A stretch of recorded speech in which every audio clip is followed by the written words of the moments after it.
Hi, I'm Mitch Woodward with North Carolina Cooperative Extension, and here we are in Cary, North Carolina at a beautiful stream site.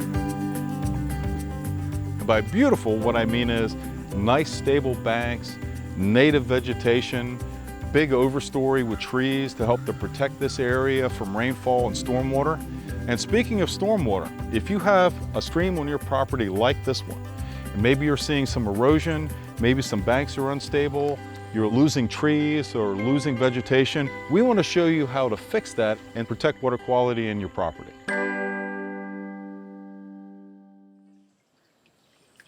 Homeowners often wonder if they are responsible for maintaining streams on their property. And the simple answer is yes. You or a landscape professional can plant native vegetation, but you may need a permit for larger scale projects. Let's talk about 3 terms you need to understand in relation to streams.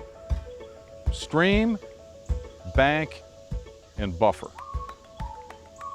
So we have the stream itself from bank to bank. That includes where the water comes to the edge of the bank.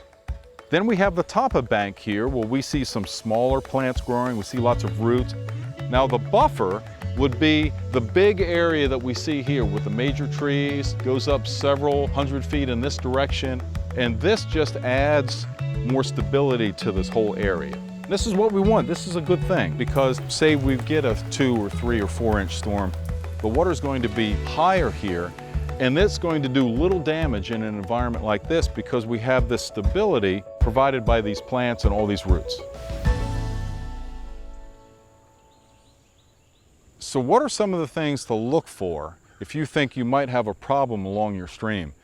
Well, you're going to see bare soil moving into the stream during larger storms. You're going to see the bank encroaching more and more on your property or getting out of bounds where you would like it. And if you go and walk your stream a couple times a year, especially after storms, and look for situations like that, you can address them before they get out of hand and become too large to fix yourself. Now, if you have a bank like you see in the background here that's about 6 inches, a foot, 2 feet tall, that's a size that you can fix as a homeowner. If it gets larger, if we're up 2 feet, 3 feet, 5 feet, actively eroding during storms, consider contacting a professional to take care of a situation like that. Let's talk briefly about turf grass.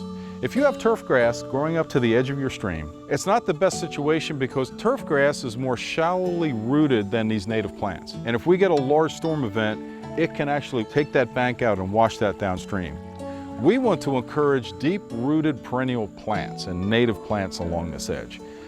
One option would be to create a no-mow zone.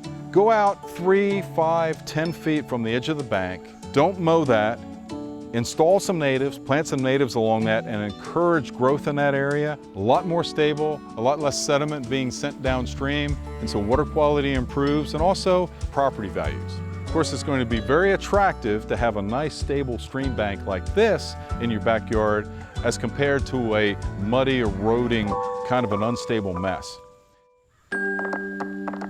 What we hope we've done with this video is to explain how you can cheaply and effectively control erosion on your stream banks.